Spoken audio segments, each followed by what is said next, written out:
Bismillahirrahmanirrahim. Assalamualaikum warahmatullahi wabarakatuh. Sahabat pembelajar, kita kembali lagi di sistem reproduksi manusia bagian yang kedua. Setelah kemarin kita belajar mengenai pembelahan sel yang terdiri dari pembelahan sel mitosis dan secara meiosis, kemudian kita belajar mengenai organ reproduksi, ada organ reproduksi wanita dan laki-laki. Seperti itu. Selanjutnya hari ini kita akan belajar mengenai siklus menstruasi, kemudian terjadinya fertilisasi dan kehamilan yang dilanjutkan dengan bagaimanakah pertumbuhan bayi, yang terakhir kita belajar mengenai penyakit pada sistem reproduksi manusia. Halo, saya Desi Fitria Wulandari, saya guru IPA di SMP 2 Cibalong, Kabupaten Tasikmalaya. Baik, kita mulai dari dari siklus menstruasi. Kita para wanita mengalami menstruasi ya. Di dalam menstruasi ada beberapa hormon yang berperan. Yang pertama ada hormon FSH, kemudian hormon estrogen dan progesteron, dan juga hormon LH. Hormon FSH, follicle stimulating hormone, artinya hormon yang digunakan untuk menstimulasi folikel agar memicu berkembangnya folikel di dalam ovarium. Apakah itu folikel? Folikel adalah kelenjar di dalam ovarium yang berisi dari calon sel ovum, seperti itu. Nah, ini ovarium kita tahu kemarin merupakan tempat di mana sel ovum dihasilkan. Kemudian hormon estrogen dan progesteron ini dihasilkan oleh folikel. Setelah FSH ini mendorong folikel berkembang, maka folikel selanjutnya akan menghasilkan hormon estrogen dan progesteron. Gunanya untuk apa? Agar memicu dinding rahim agar menebal. Maksudnya dinding rahim ini menebal sebagai persiapan apabila terjadi fertilisasi yang kemudian akan menjadi tempat untuk berkembangnya bayi. Seperti itu. Nah, kemudian hormon estrogen juga memicu kembali kelenjar pituitari untuk menghasilkan hormon FSH dan LH. Artinya FSH ini memicu estrogen, kemudian nanti estrogen juga memicu FSH.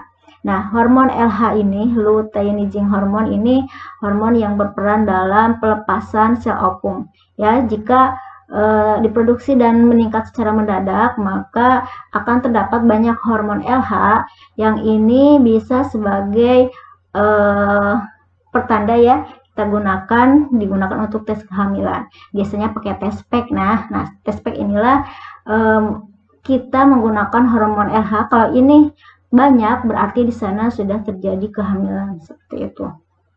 Akan memicu perubahan warna ya, menjadi positif seperti itu di dalam test pack yang kita gunakan.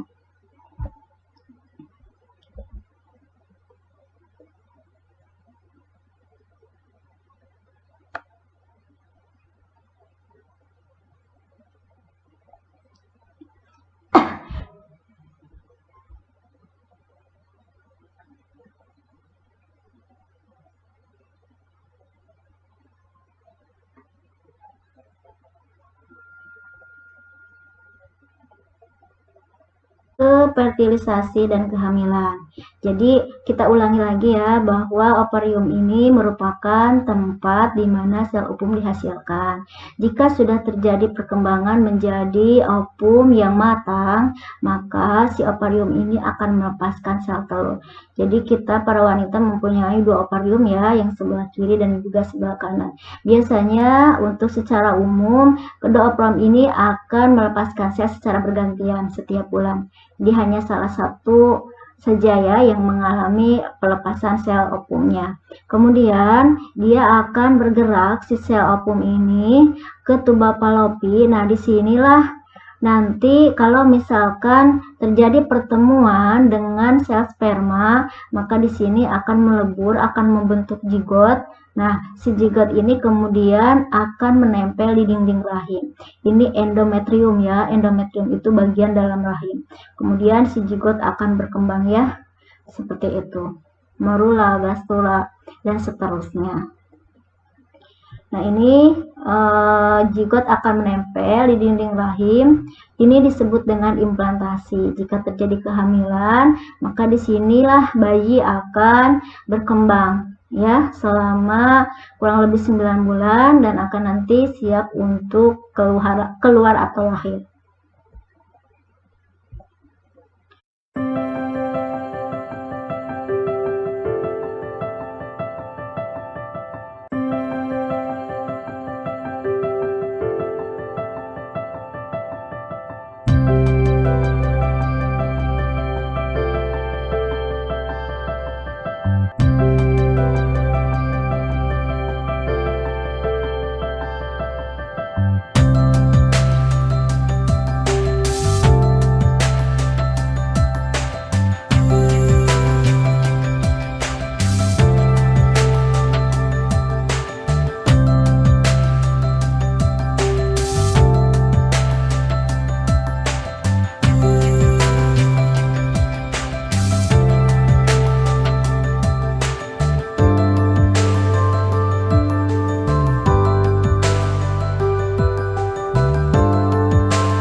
Penyakit dan gangguan sistem reproduksi manusia. Yang pertama itu HIV atau AIDS ya. Penyakitnya namanya AIDS dan penyebabnya adalah virus HIV. Jadi virus ini akan mengganggu sistem kekebalan tubuh di mana tubuh yang terserang virus ini akan mudah sekali untuk terjangkit berbagai penyakit. Seperti itu. Kemudian ini gonore ya. Disebabkan oleh bakteri Neisseria gonorrhoeae. Salah satunya bisa menyebabkan kerusakan mata pada penderita GO. Bahkan ini kalau misalkan diderita oleh bayi yang didapatkan dari ibunya, maka bisa mengakibatkan si bayi mengalami kebutaan pada saat dia lahir. Nah, yang ketiga ada sipilis, disebabkan oleh bakteri Treponema pallidum ya. Ini menyerang banyak sekali organ, di mana misalkan kulit penderita pada wajah bisa seperti ini. Ini penderita sipilis. Kemudian ada herpes. Herpes ini disebabkan oleh virus herpes simplex ya. Ini bisa menyebabkan kulit-kulit seperti ini, terutama pada alat kelamin. Nah, ini keputihan. Keputihan ini disebabkan oleh jamur Candida albicans. Seperti itu. Untuk keputihan sepertinya cukup kita sering mengalami atau menemui kejadian, terutama bagi seseorang yang kurang bisa menjaga kebersihan dari organ reproduksinya. Kemudian ini yang terakhir ada epididymitis ya. Jadi sebagaimana kita tahu epididymis ini adalah kelenjar di antara testis ya. Jadi kalau ini epididymis yang normal, nah ini yang mengalami pembekakan. Jadi epididymitis ini adalah pembekakan pada kelenjar epididymis seperti itu.